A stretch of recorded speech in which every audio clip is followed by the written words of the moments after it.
宇树科技研发的 Unitree 智能4足钩1机器狗。其实这种机器狗早在2009分为2个版本，一个为售价$2700，并能执行接近射击敌方防御工事以及攻击敌方装甲车辆等任务。但不得不说，如果在未来有这样的一只机器狗，居然可以背上武器与步兵协同作战。就在不久前，美国海军陆战队测试了一种可以与步兵协同作战的武装机器狗。更离谱的，జై జవాన్ జై కిసాన్ అని చెప్పి స్లోగన్ ఇచ్చిన లాల్ బహదూర్ శాస్త్రి గారు ఒక మాట చెప్పారు. అదేంటంటే మన వెన్నెముక, దేశానికి వెన్నెముక ఒక జవాను, దాంతోపాటు రైతు, వాళ్ళిద్దరు కలిసి మన దేశాన్ని నిలబెడతారని చెప్పేసి ఒక స్లోగన్ ఇచ్చినాడు అప్పుడు.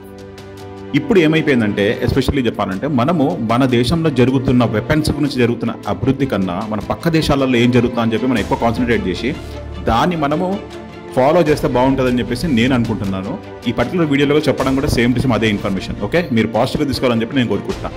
Hello friends, good morning. నేను వినోద్, చైనా నుంచి. ఈ వీడియోలో చూడండి, మీరు చూస్తున్న క్లిప్స్ ఎట్లా ఉన్నాయి కదా, కుక్కలు, రోబో కుక్కలని వీళ్ళు విపరీతంగా తయారు చేస్తున్నారండి. మీరు ఒక్కటి గుర్తుపెట్టుకోండి ఫ్రెండ్స్, యాక్చువల్లీ ఒక ఆర్మీకి మేజర్ అసెట్ అనేది ఒక ఆర్మీ పర్సన్ లైఫ్కి చాలా విలువ ఉంటుంది. ఆర్మీ వాళ్ళు కూడా సేమ్ టు సేమ్ అదే ఫాలో అవుతూ ఉంటారు. ఆర్మీ జవాన్కి చాలా విలువ ఇస్తారు, వాళ్ళ లైఫ్కి చాలా వాల్యూ ఇస్తారు. ఇప్పుడు వీళ్ళు మొత్తం అడ్వాన్స్ టెక్నాలజీ అంతా ఇంప్లిమెంట్ చేసుకున్న ఆర్మీ దాంట్లో వీళ్ళు ఏం చేస్తున్నారు, ఇట్లాంటి కుక్కలు నిలిచిపెడతా ఉన్నారు. ఆ కుక్కలు కూడా ఎంత డేంజరస్ కుక్కలు ఉన్నాయి కదా, మీరు చూస్తున్నారు కదా, క్లియర్గా మీకు కనబడుతున్నట్టున్నాయి. ఆ కుక్కలకి వెపన్స్ కట్టేసి మొత్తం వార్ ఫీల్డ్లో వదిలేయగానే అది ఆటోమేటిక్గా పోయి అది, ఎందుకంటే అది ఆర్టిఫిషియల్ ఇంటెలిజెన్స్తో పనిచేయదండి. యాక్చువల్లీ అదేంటి మొత్తం రోబోస్ అనేటివి కంట్రోల్లో పనిచేస్తాయి అనమాట. అంటే కమాండ్ ఇచ్చే కంట్రోల్లో పనిచేస్తూ ఉంటాయి. అది తన మన అనే భేదం అనేది చూడదు. ఎవరిని పడితే వాడికి ఎప్పుడు అడ్డం వస్తే అని వేసుకుంటే వెళ్ళిపోతూనే ఉంటుంది. అట్లా బిల్డప్ చేసి మరీ వదులుతూనే ఉంటారు.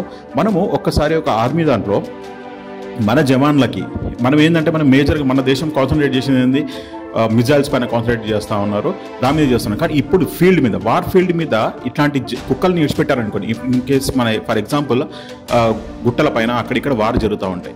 అట్లాంటప్పుడు మనం మిజైల్స్ మనం ఎక్కువ ఇంప్లిమెంట్ చేయలేం కదా. ఇట్లాంటి కుక్కల్ని విడిచిపెడితే ఏమవుతుంది, ఆ కుక్కలు చాలా డేంజర్ కదా. అవి ఏం చేస్తాయి, పోయి ఎక్కడ పడితే అక్కడ జనాలను వేసుకుంటూ వెళ్ళిపోతూనే ఉంటాయి కదా. అది కదా మన ప్రాబ్లం.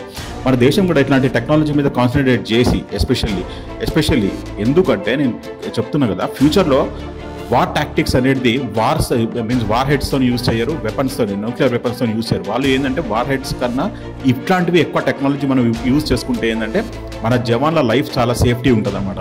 ఎందుకంటే మన 100 మంది జవాన్లు పోయి ఫైట్ చేసినా కానీ వీరోచితంగా ఫైట్ చేస్తారు వాళ్ళు పోయేసి వాళ్ళ లైఫ్కి కూడా. ఎందుకంటే వాళ్ళ లైఫ్ అనేది ఇంపార్టెన్స్ చాలా ఇంపార్టెంట్ కదా. వాళ్ళు లైఫ్ని కూడా సాక్రిఫైస్ చేసి మరీ ఫైట్ చేయకపోతారు.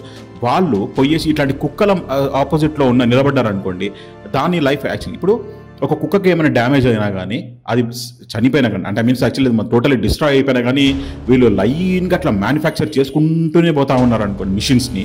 అప్పుడు ఎట్లుంటుంది చెప్పండి పరిస్థితి. మనమైతే ఒక మనిషిని రీప్లేస్ చేయలేము, కానీ ఇట్లాంటి కుక్కలని ఎన్నో లక్షల కుక్కలను కూడా నిలబడడానికైతే వెనకపోరు. ఎందుకంటే ఒక్కసారి వాళ్ళకి టోటల్ టెక్నాలజీ వాళ్ళ చేతికి వచ్చేసిన తర్వాత వీళ్ళు బల్క్ మాస్గా మ్యానుఫ్యాక్చర్ చేసుకుంటూ పోతా ఉన్నారు.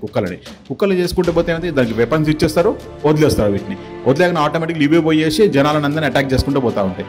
సో దాన్ని బట్టి చూడండి, నా కొడుకులు ఎంత అడ్వాన్స్గా అయిపోతా ఉన్నారు. వీళ్ళు ఏమైపోతుందంటే మాస్ ప్రొడక్షన్లో వీళ్ళు ఎక్స్పర్ట్స్.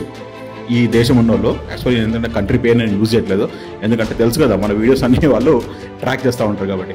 సో మాస్ ప్రొడక్షన్ వీళ్ళు ఎక్స్పర్ట్స్ అనమాట.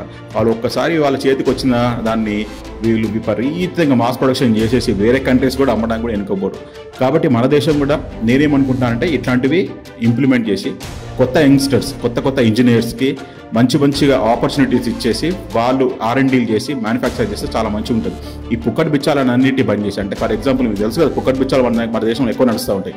కాబట్టి ఎక్కువ బడ్జెట్ మనము వార్కి సంబంధించి, అంటే యాక్చువల్లీ ఆర్మీకి అలొకేట్ చేస్తాం. ఎందుకంటే ఎస్పెషల్లీ మీకు తెలిసినంత వరకు మన కంట్రీ వచ్చేసి 3rd ప్లేస్లో ఉందండి, 3rd or 4th ప్లేస్లో ఉంది యాక్చువల్లీ. అంటే మీన్స్ ఆర్మీకి బడ్జెట్ అలొకేషన్లో వీళ్ళు మాత్రం ఎంత ఆల్మోస్ట్ అరౌండ్ $2 to $6 billion వీళ్ళు ఇన్వెస్ట్ చేస్తూ ఉన్నారు. ప్లస్ యూఎస్ వచ్చేసి ఫస్ట్ ప్లేస్లో ఉంది. యూఎస్ వచ్చి ఫస్ట్ ప్లేస్లో ఎంత ఆల్మోస్ట్ $886 billion వాళ్ళు ఇన్వెస్ట్ చేస్తూ ఉన్నారు. కానీ మన దేశం వచ్చేసి ఓన్లీ $81 billion మాత్రమే ఇన్వెస్ట్ చేస్తూ ఉన్నారు.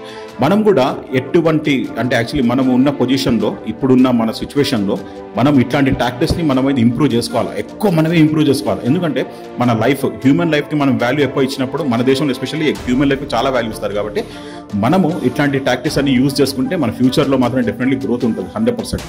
మన ఆర్మీ లాస్ కాకుండా, అంటే హ్యూమన్ లైఫ్ లాస్ కాకుండా ఇట్లాంటివి చాలా యూజ్ చేసుకోవచ్చు అనమాట. సో హోప్ఫుల్ మీరేమనుకుంటారో మీ అమూల్యమైన కమెంట్ మాత్రం డెఫినెట్లీ పోస్ట్ చేయండి ఫ్రెండ్స్. యాక్చువల్లీ ఈ వీడియో మాత్రం దాని గురించి అంకితం అనమాట. జై జవాన్ జై కిసాన్ అని చెప్పేసి మన లాల్ బహదూర్ శాస్త్రి చెప్పిన దాని గురించి నేనైతే స్టక్ అయి ఉన్నాను. ఓకే.